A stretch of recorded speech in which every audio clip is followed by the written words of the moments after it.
ஃப்ளியோவை இயக்குவது எப்படி? ஃப்ளியோவை இயக்குவதற்கு முன் உங்கள் பாதுகாப்பிற்காக ஹெல்மெட்டை அணிவது அவசியம். ஃப்ளியோவை எடுத்தவுடன் சைட் ஸ்டாண்டை எடுத்து விட்டீர்களா என்பதை உறுதி செய்தல் வேண்டும். சாவியை போட்டு ஆன் செய்தவுடன் டிஸ்பிளேவில் ஒரு நொடி அனைத்து ஆப்ஷன்களும் எரிந்து ஆஃப் ஆகும். பின் P என்ற எழுத்து மட்டும் தோன்றும். உங்கள் ஃப்ளியோ அப்போது பார்க்கிங் மோடில் இருக்கும். த்ராட்டிலை திருகினால் ஃப்ளியோ நகராது. ஃப்ளியோ ஹேண்டில் பாரின் இடதுபுறத்தில் உள்ள பவர் ஸ்விட்ச் பட்டனை அழுத்தவும். இப்போது ஃப்ளியோ பார்க்கிங் மோடில் இருந்து ஃப்ளியோ டிரைவிங் மோடிற்கு மாறிவிடும். டிஸ்பிளேவில் ரெடி எழுத்து தோன்றும். த்ராட்டிலை கொடுப்பதற்கு முன்னால் பிரேக்கில் இருந்து முழுமையாக 2 கை விரல்களையும் எடுத்துவிட வேண்டும். த்ராட்டிலை மிகவும் மெதுவாக திருகினால் ஃப்ளியோ முன்னோக்கி செல்லும். ஃப்ளியோவின் ஸ்விட்சஸ்: ஃப்ளியோ ஹேண்டில் பாரின் வலதுபுறம் parking light, head light, back light. இதற்கான ஆன் ஆஃப் ஸ்விட்சுகள் ஃப்ளியோவின் ஸ்பீடை 1, 2, 3 என அட்ஜஸ்ட் செய்வதற்கு ஸ்பீட் மோட் செலக்ஷன் ஸ்விட்சுகள், ஃப்ளியோவை ரிவர்ஸில் இயக்குவதற்கான ஸ்விட்சுகளும் உள்ளது. ஃப்ளியோ ஹேண்டில் பாரின் இடதுபுறம் பவர் ஸ்விட்ச், ஒலி எழுப்புவதற்கான ஹார்ன் ஸ்விட்ச், ஹெட்லைட்டுக்கான high beam, low beam adjustment ஸ்விட்ச், சைட் பிளிங்கர்ஸ் அதாவது left indicator and right indicator ஸ்விட்சுகளும் உள்ளது. ஃப்ளியோவில் ஸ்பீட் மோட்கள்: ஃப்ளியோவில் கீயை ஆன் செய்தவுடன் ஃப்ளியோ ஈகோ மோடில் இருக்கும்.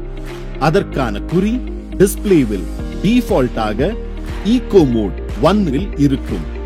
ஷிஃப்ட் கலர் பட்டனை ஒரு முறை அழுத்தும் போது ஃப்ளியோ நார்மல் மோட் 2க்கு மாறிவிடும். அடுத்த முறை அழுத்தும் போது ஃப்ளியோ ஸ்போர்ட்ஸ் மோட் 3க்கு மாறிவிடும். ஃப்ளியோவை ரிவர்ஸில் இயக்குவது எப்படி? ஃப்ளியோ ஹேண்டில் பாரின் வலதுபுறம் R என்ற ஸ்விட்சை 3 முறை அடுத்தடுத்து அழுத்தும் பொழுது உங்கள் ஃப்ளியோ ரிவர்ஸ் மோடுக்கு மாறிவிடும். த்ராட்டிலை நீங்கள் கொடுக்காமலே ரிவர்ஸ் பட்டனை அழுத்தினால் மட்டும் போதும், ஃப்ளியோ பின்னோக்கி நகரும். R குறியீடு பட்டனை 3 முறை அடுத்தடுத்து அழுத்தும் பொழுது ஃப்ளியோ மீண்டும் நார்மல் மோடுக்கு மாறிவிடும். ஒருவேளை ரிவர்ஸ் மோடிலேயே நீங்கள் த்ராட்டிலை கொடுத்து ஃப்ளியோவை முன்னோக்கி செல்ல முயற்சித்தால் ஃப்ளியோ முன்னோக்கி செல்லும், ஆனால் மிக மிக குறைந்த வேகத்தில். ஆக உங்கள் ஃப்ளியோ வேகமாக போகவில்லை என உங்களுக்கு தோன்றினால் ஃப்ளியோவை நீங்கள் ரிவர்ஸ் மோடில் வைத்திருக்க கூடும். ஃப்ளியோவை மேனுவலாக லாக் அன்லாக் செய்வது எப்படி? ஃப்ளியோவை ஆன் செய்ய சாவியை கிளாக் வைஸ் திருகவும். ஃப்ளியோவை ஆஃப் செய்ய சாவியை ஆன்டி கிளாக் வைஸ் திருகவும். அண்டர் சீட் ஸ்டோரேஜ் பயன்படுத்த சாவியை ஆஃபில் இருந்து ஆன்டி கிளாக் வைஸ் அதாவது 45 டிகிரி திருகினால் சீட் லாக் திறக்கும். ஃப்ளியோ ஹேண்டிலை லாக் செய்வதற்கு ஆஃபில் இருந்து சாவியை உள்நோக்கி பிரஸ் செய்து பின் ஆன்டி கிளாக் வைஸ் அதாவது 45 டிகிரி அளவில் திருகவும். உங்கள் மொபைலை ஃப்ளியோவில் சார்ஜ் செய்வது எப்படி? ஃப்ளியோவில் லெஃப்ட் ஹேண்டில் பாரின் கீழ் உள்ள USB சார்ஜிங் பாயிண்டில் USB கேபிளை பொருத்தவும். மறுமுனையை மொபைலின் சார்ஜிங் பாயிண்டில் பிளக் செய்யவும்.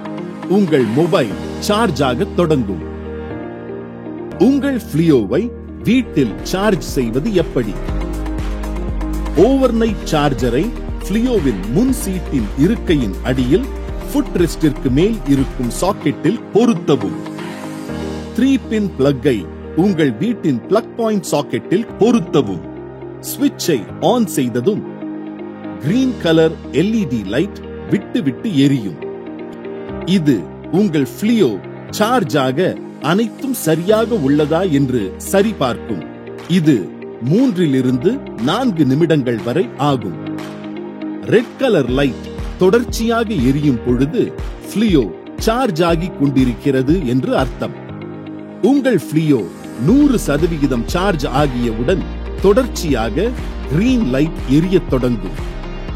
சார்ஜ் முழுமையாக ஆகிய பின்பு சில மணி நேரம் கழித்து சார்ஜர் தானாகவே ஸ்லீப் மோடிற்கு சென்றுவிடும். அப்போது கிரீன் கலர் லைட்ஸும் ஆஃப் ஆகிவிடும். எந்த லைட்டும் எரியாது. மீண்டும் சார்ஜ் ஒரு குறிப்பிட்ட அளவிற்கு மேல் குறையும் பொழுது அது மீண்டும் ஆன் ஆகி சார்ஜ் ஆக தொடங்கும். ஒருவேளை சார்ஜ் ஸ்லீப்பிங் மோடில் இருக்கும் பொழுது நீங்கள் மீண்டும் ஃப்ளியோவை சார்ஜ் செய்ய விரும்பினால் சார்ஜரை சாக்கெட்டில் இருந்தும் வண்டியில் இருந்தும் கழட்டி வைத்துவிட வேண்டும். ஃப்ளியோவை சிறிது நேர பயன்பாட்டிற்கு பிறகு சார்ஜ் ஒரு குறிப்பிட்ட அளவிற்கு மேல் குறைந்தவுடன் மீண்டும் சார்ஜ் செய்ய தொடங்கலாம். குறிப்பு: சார்ஜ் ஒரு குறிப்பிட்ட அளவிற்கு கீழ் வரும் பொழுது மட்டுமே சார்ஜ் செய்ய முடியும்.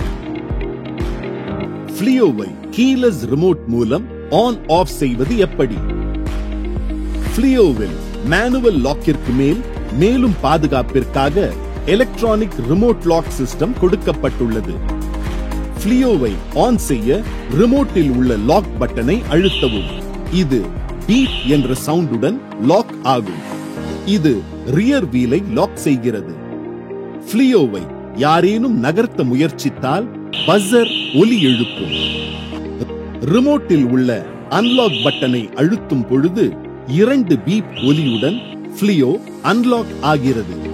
கீலெஸ் என்ட்ரி: ரிமோட்டின் சென்டர் பட்டனை 2 முறை அழுத்தும் பொழுது ஃப்ளியோ உடனடியாக இயங்க தயாராகிறது. ஃப்ளியோவின் பிரேக் மற்றும் த்ராட்டிலை பயன்படுத்துவது எப்படி? ஃப்ளியோவின் ஹேண்டில் பாரின் இடதுபுறம் ரியர் பிரேக் மற்றும் வலதுபுறம் ஃப்ரண்ட் பிரேக் என 2 டிஸ்க் பிரேக்குகள் உள்ளது. வண்டியை இயல்பாக இயக்கும் பொழுது பிரேக்கை தேவை ஏற்படாத சமயம் உபயோகிக்காமல் இருப்பது நல்லது. தேவை இல்லாத சமயம் பிரேக் நன்றாக அழுத்தும் பொழுது ஃப்ளியோவின் மோட்டார் ஆஃப் ஆகி மோட்டார் ரீஜெனரேட்டிவ் மோடிற்குள் செல்கிறது. இது ஃப்ளியோவை ஆஃப் மோடிற்கு கொண்டு செல்கிறது. ஓட்டும் பொழுது பிரேக் தேவைப்பட்டால் பிரேக்கை மெதுவாக அழுத்துவது நல்லது. இது அதிக மைலேஜ் கிடைக்க உதவுகின்றது. உங்கள் ஃப்ளியோ நல்ல பிக்கப் கொண்டது என்பதால் த்ராட்டிலை மெதுவாக திருகினால் மெதுவாக முன்னேறும், வேகமாக திருகினால் வேகமாக முன்னேறும். பிரேக்கை அழுத்தும் பொழுது ஐ என்ற குறியீடு டிஸ்பிளேவில் தோன்றும். இது உங்கள் ஃப்ளியோ ரீஜெனரேட்டிவ் மோடில் உள்ளது என்பதை குறிக்கும். Display options: ECU symbol indicate செய்யப்பட்டால் உங்கள் மோட்டரில் ஏதேனும் சர்வீஸ் தேவைப்படுகிறது என அர்த்தம். பெட்ரோல் பங்க் சிம்பல்: சார்ஜ் குறைவாக உள்ளது, சார்ஜ் செய்ய வேண்டும். ஐ இந்த குறி தோன்றினால் ஃப்ளியோ பிரேக் மற்றும் ரீஜெனரேட்டிவ் மோடில் உள்ளது என அர்த்தம். த்ராட்டில் சிம்பல்: த்ராட்டிலில் ஏதேனும் சர்வீஸ் தேவைப்படுகிறது என அர்த்தம். ரெடி: ஃப்ளியோ இயக்க தயாராக உள்ளது. ஹை பீம் சிம்பல்: ஃப்ளியோ ஹெட்லைட் ஹை பீமில் உள்ளது. லெஃப்ட் இண்டிகேட்டர்: லெஃப்ட் இண்டிகேட்டர் எரிகிறது. ரைட் இண்டிகேட்டர்: ரைட் இண்டிகேட்டர் எரிகிறது. பி பார்க்கிங் மோடில் உள்ளது. Speed control 1, eco mode 2, normal mode 3, sports mode. Speedometer: ஃப்ளியோ எந்த வேகத்தில் இயங்குகிறது என்பதை காண்பிக்கும். ஓடோமீட்டர்: ஃப்ளியோ எவ்வளவு கிலோமீட்டர் பயணித்துள்ளது என்பதை காண்பிக்கும். டிஸ்பிளே பேட்டரி சார்ஜ் சிம்பல் குறிப்புகள்: 100% முழுமையாக சார்ஜ் செய்யப்பட்டது. 60 முதல் 95% சார்ஜ், நீண்ட தூரம் பயணிக்க ஏற்றது. 15 முதல் 60% சார்ஜ், குறைந்த தூரம் பயணிக்க ஏற்றது. 15 முதல் 40% சார்ஜ், உடனடியாக சார்ஜ் செய்ய அருகில் உள்ள சார்ஜ் பாயிண்டிற்கு செல்லவும். 0 15% சார்ஜ். ஓட்டக்கூடாது. சார்ஜ் செய்தல் அவசியம். 0% சார்ஜ். ஓட்டக்கூடாது. ஃப்ளியோவில் பங்க்சரை சரி செய்வது எப்படி? பின் வீலை கழட்டக்கூடாது. காற்றை பங்க்சரான டயரில் நிரப்பவும். சோப் நுரையை ஸ்ப்ரே செய்து வீலை சுற்றி பங்க்சரை கண்டுபிடித்தல் வேண்டும். டியூப்லெஸ் பங்க்சர் கிட் டூலை கொண்டு பங்க்சரை சரி செய்யலாம்.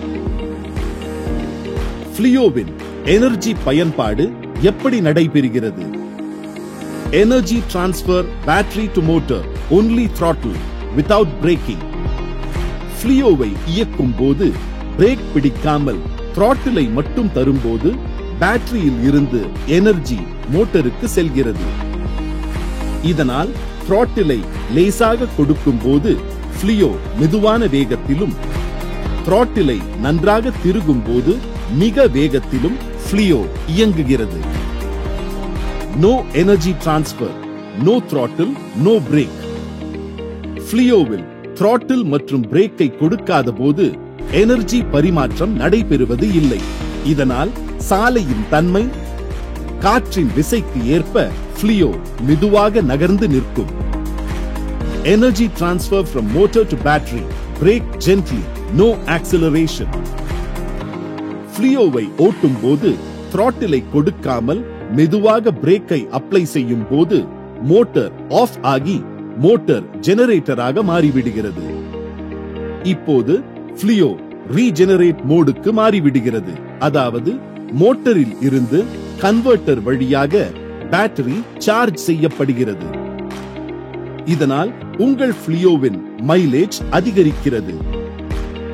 மேலும் லேசாக பிரேக்கை அழுத்தும் போது டிஸ்க் பிரேக்கின் உதவி இல்லாமல் பிரேக்கிங் நடைபெறுவதால் டிஸ்க் பிரேக் தேய்மானமும் தடுக்கப்படுகிறது. Energy loss, brake tightly, no acceleration. ஃப்ளியோவை இயக்கும் போது throttle-ஐ கொடுக்காமல் பிரேக் பலமாக அழுத்தும் போது டிஸ்க் பிரேக்கிங் நடைபெறுகிறது. ஃப்ளியோ உடனடியாக நின்று விடுவதால் மோட்டார் செயல்பாடு தடைபடுவதால் ரீஜெனரேட்டிவ் மோடில் இருந்து எனர்ஜி பேட்டரிக்கு செல்வதில்லை. இதனால் மைலேஜ் அதிகரிப்பதும் நடைபெறுவது இல்லை. மேலும் டிஸ்க் பிரேக்கின் தேய்மானமும் ஏற்படுகிறது.